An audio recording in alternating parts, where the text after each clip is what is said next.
thank you and welcome to part one of what is a glorious day with music and memories of Mario Castelnuovo-Tedesco.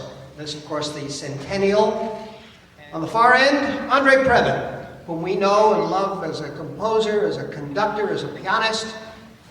And he is going to go way back in youthful memories when he was arranging rehearsal pianist and arranging scores and orchestrating film music for other composers.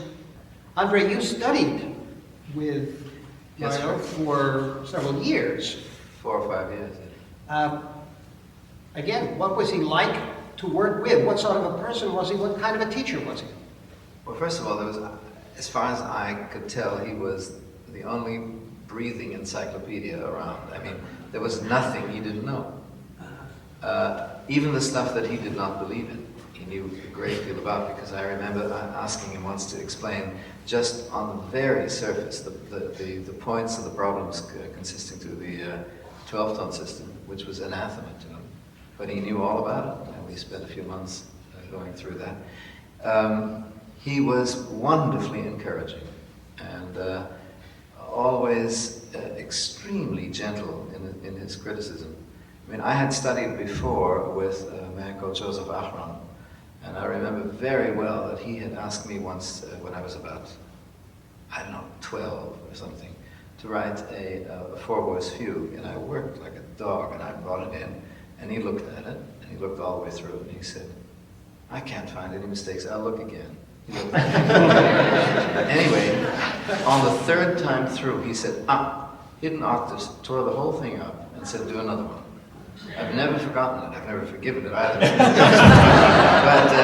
that is something that Mr. Tedesco would never have contemplated doing. He was always very, he knew just how to get you to do better work. The only time I ever saw him intolerant of something is, again, a very curiously Hollywood kind of story. That he had a great many students who were doing very well in the various guises of the more commercial kind of music world. I mean, he taught Henry Mancini and Nelson Riddle and John Williams and Jerry Goldsmith and I mean, a lot of people. And after a while, it became the thing to do for a musician out there, to have lessons with Mr. Tedesco. So he got someone who was an orchestra leader for Cambria Records, and who was, to put it gently, a fraud. And he came and he took lessons, and after about a month, because of the comparing of the handwriting on 2 scores lying on the piano, Mr. Tedesco found out that this man was having his homework orchestrated by somebody else. That's absolutely true. This poor man was actually paying someone to write his homework for him and then passing it on his own. And that is when your dad threw him out. He said, that's one step too far. I can't. He said, philosophically, I can't put up with that. I don't understand that anymore, you know. But André, you said that he got you to do better work. He would very often, he would look through something that I had been assigned to do, and he would first pay me a few compliments, you know, and then he would point out a few things, and then he would say, "It's a little lazy, you know, it's a little lazy." And I would be so ashamed, you know, and then I'd go and work much harder. And he was so funny that, I mean, there were not only the people I mentioned, Hank Mancini and Nelson Riddle and John Williams, Jerry Goldsmith, but there were a lot of jazz people.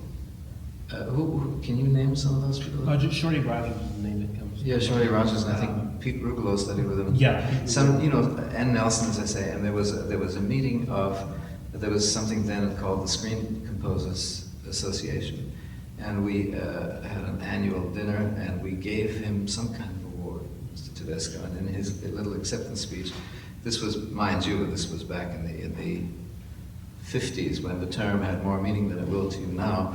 But in accepting the award, he listed all these people who were studying with him. And he said, so in those terms, he said, for the encyclopedias, He said, I should actually be listed as the father of West Coast jazz. Which I thought was an extremely funny thing to say. No, he also taught by indirection. You know, he would never say what you've done is silly. He would just simply do it another way. He also had certain things. He thought that my orchestrations were a little busy, which I don't know anymore what I was doing in those days. I was a teenager, but they were pretty bad, I guess. And he said, sit at the piano and play me the beginning of the Mozart G minor symphony. And I did. Of course I knew it. And he said, fine. He said, just take the theme, maybe the first, I don't know, 20, 30 measures, bars, and orchestrate it for me. Just the way you think it would look in the score. Because you've never really studied the score, and I hadn't at the time. I wish you'd ask me now. Oh, well, all right. So I took a piece of score paper and I wrote it out. It took a couple of hours. And he said, well, it would certainly sound good. He said, now take a look at how Mozart did it. And it was not even a fifth of the notes. Because when you look at the Mozart 40th at the beginning, there's really nothing going on. But it's perfect. And with mine, there was a lot going on. There was no rhythm. So, you know, that's the kind of lesson you remember all your life. Because he then suggested to me, which I actually did, he said, why don't you take the Mozart 40th home, the score, I'll lend you my copy, and copy it. Just copy it from beginning to end. And I did. Not a bad lesson.